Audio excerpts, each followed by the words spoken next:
গরিবের মেয়ে যখন বড়লোক বাড়ির বউ।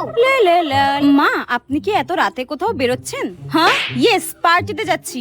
ও প্লিজ ডোন্ট কল মি মা।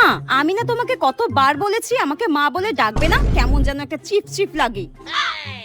Please call me mom or mummy, আর কিচ্ছু না।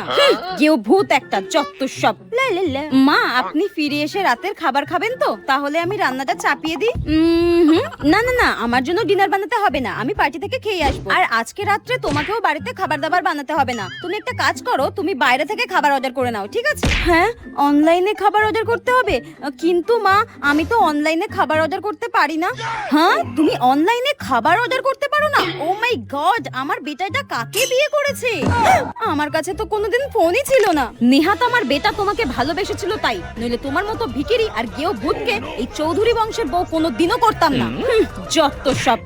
এতে আমার কি দোষ?